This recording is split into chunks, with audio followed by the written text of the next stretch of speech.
Les Madridistas, demain, le Real Madrid jouera son deuxième match de Liga face à la Real Sociedad. Un match qu'il faudra garder à l'œil, qui sera très important et surtout qu'il faudra gagner. Et donc, logiquement, en vue de ce match, José Mourinho vient de donner sa conférence de presse d'avant-match. Conférence de presse que je suis là pour vous résumer et qu'on va essayer d'analyser ensemble. Mais juste avant, pour tous les Madrilènes qui ne me suivent pas encore et qui ne souhaitent rien louper de l'actualité Madrid, ça se passe ici, donc n'hésitez pas à vous abonner. Ça prend littéralement 2 secondes et ça donne de la force. Allez, on enchaîne. Pour commencer, Mourinho nous dit faire en sorte que les supporters soutiennent à nouveau l'équipe et le club est la chose la plus importante. On est d'accord là-dessus parce que malheureusement la saison dernière, on a remarqué que la relation entre l'effectif et les supporters a été brisée à de nombreuses reprises et cette saison, le but serait de ressouder tout le monde. Ensuite, il enchaîne en disant l'année dernière, je n'ai pas vu tous les matchs. Ce que je peux dire, c'est que la différence globale entre Vini et les autres joueurs est évidente. Il est entré dans une spirale, les adversaires sentent qu'il peut y arriver et ils le font.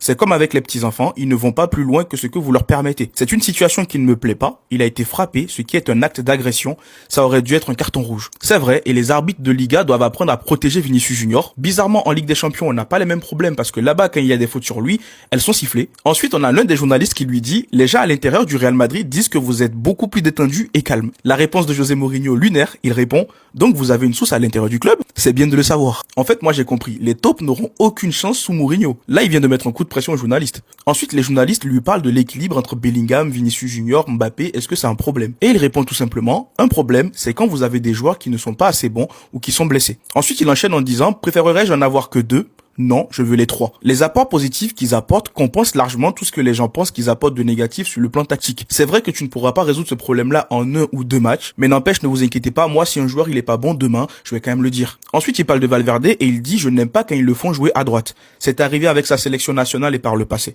Pour moi, c'est un milieu de terrain, il peut être plus positionnel ou plus mobile. Enfin, un entraîneur ouvre les yeux sur Valverde. Ça fait plus de 2-3 ans que j'en parle, Valverde, c'est un milieu de terrain. Ensuite, il parle de Carlos Espi et il dit avoir un géant comme Carlos Espi est toujours une bonne chose. Et on l'a bien remarqué lors du dernier match contre l'Espagnol Barcelone. Il est rentré, il a complètement étouffé l'adversaire. Dans tous les cas, vous n'hésitez pas à me dire dans les commentaires ce que vous en pensez de la conférence de presse de José Mourinho. Et surtout, pour ne rien louper, vous savez ce qu'il vous reste à faire. Abonnez-vous.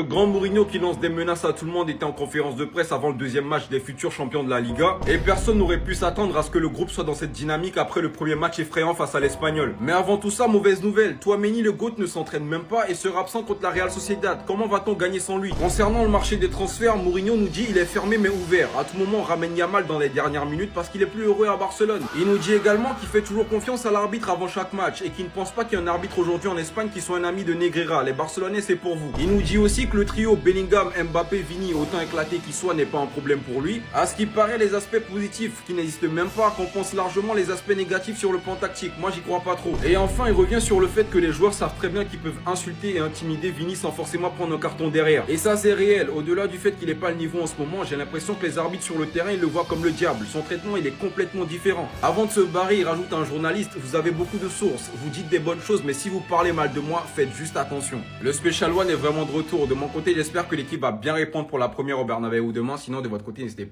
pas à me donner vos avis, à vous abonner. En attendant, c'était votre Casillas pour un nouveau Banger. L'actu foot côté Real, on se mardi matin, c'est parti. Commençons tout d'abord, mes madrilènes, avec la séance d'entraînement d'aujourd'hui, le dernier avant notre match de demain. Qui dit vieille de match, bien évidemment qu'on aura la conférence de presse de José Mourinho. Je pense que ça va être ça jusqu'à la trêve internationale, les matchs tous les 4-5 jours à peu près. Et ensuite, hier par exemple, on a assisté à la présentation de Cucurella. Voici ce que sa femme elle a posté. Est-ce que c'est pas elle qui a convaincu Cucurella? Parce qu'elle, c'est une vraie madridistas. Et que dit présentation aujourd'hui aussi, ça sera celle de Yann Diomandé, mes madridistas. Encore une fois, si vous avez la possibilité de regarder ça en direct, c'est sur Real Madrid TV. Par contre, il y a quelqu'un qui vient d'arriver qui a déjà convaincu José Mourinho, c'est Konaté, les amis. Il y en a beaucoup, ils avaient des doutes. En tout cas, en 2 matchs, je pense que il est en train de convaincre tout le monde. Et dans l'autre sens, on a peut-être Kamavinga, les amis. Est-ce qu'il part, est-ce qu'il part pas? En tout cas, c'est la cible de Chelsea. En cas de départ de Enzo, bien évidemment, la cible de Chelsea, c'est Kamavinga. Est-ce qu'il va partir? En tout cas, on verra. Et un autre qui peut venir, mais bon, encore une fois, ça va être hyper compliqué s'il n'y a pas de départ, c'est Bastoni. Apparemment, sa priorité, c'est le Real. Rien d'autre. Il est même prêt à attendre l'année prochaine pour venir s'il faut. En tout cas, on verra comment ça va se passer d'ici la fin du mercato. Donc voici mes madridistas, quelques petites infos côté Real. On se mardi matin. Bonne journée à vous.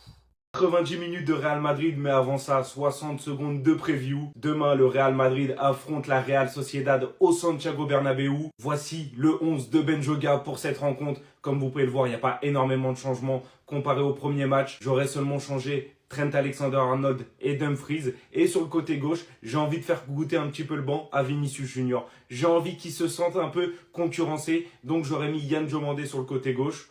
Sur cette rencontre, pour moi, le joueur à suivre sera Arda Güler. J'ai envie de voir s'il va confirmer. On sait qu'il est décrié, surtout par les joueurs autour de lui. On sait que ça se passe pas très bien avec Vinicius, avec Bellingham. Va-t-il confirmer? Va-t-il montrer que c'est vraiment le joueur phare du Real Madrid?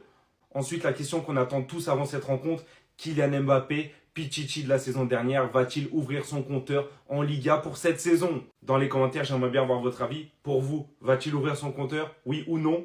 Maintenant, concernant mon pronostic sur cette rencontre, je vois le Real Madrid l'emporter, mais l'emporter de peu, je vois un match compliqué, comme le premier match de la saison. Je vois un 2-1, victoire du Real Madrid, un but de Kylian Mbappé, un but de Jude Bellingham.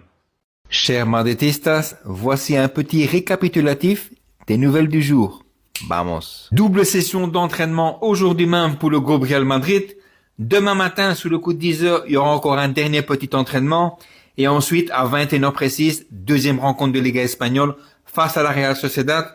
Et on espère tous une deuxième victoire d'affilée, un bon 6 points sur 6. Il faut absolument garder cette dynamique positive. Luis de la Fuente, coach de l'équipe nationale espagnole, à propos de notre jeune pépite Carlos Espí. Carlos Espí faisait partie de la liste préliminaire pour la Coupe du Monde. C'est un joueur très intéressant que nous suivons de près.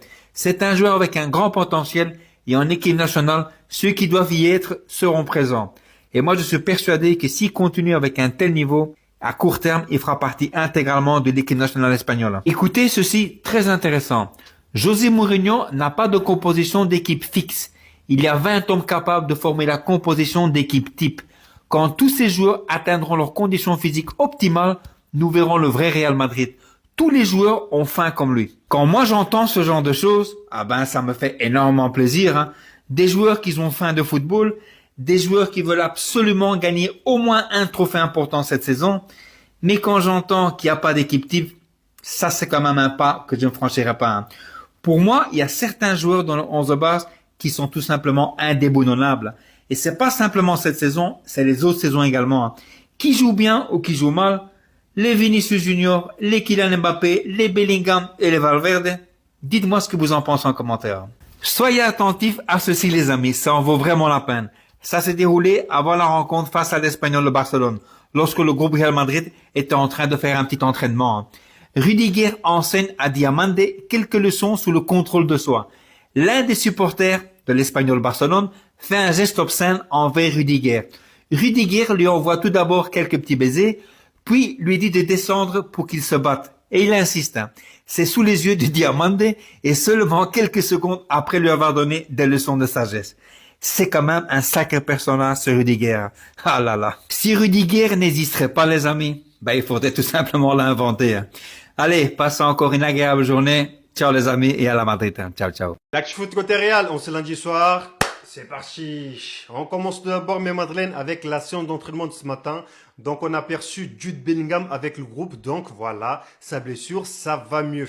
Et justement, en parlant de Jude Bellingham, Toutanic, c'est devenu l'arme offensive du côté du Real, en tout cas sur les coups de pied arrêtés, chose qu'on a vu sur le but qu'il a marqué. Même, il y a eu des occasions, il aurait pu marquer un autre but. Et aussi, on a assisté à la présentation de Cucurella comme c'était prévu, mes Madeleines. Cucurella qui a lâché quelques mots, qu'il est très content d'être ici avec sa famille, bien évidemment, et qu'il a hâte de jouer à Bernabéu.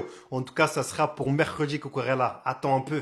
Entre-temps, encore une fois, il y a quelqu'un qui peut libérer une place, mais je pense que ça va être hyper compliqué. Asensio, les amis, Totanic, voilà, il s'est rétabli de sa blessure, mais il a une nouvelle blessure. Donc, ils vont faire un petit test pour voir si ça marche. Si ça marche pas, il pourra être absent 6 à 8 semaines, les amis. C'est énorme. Je pense que si ça se confirme, il va rester.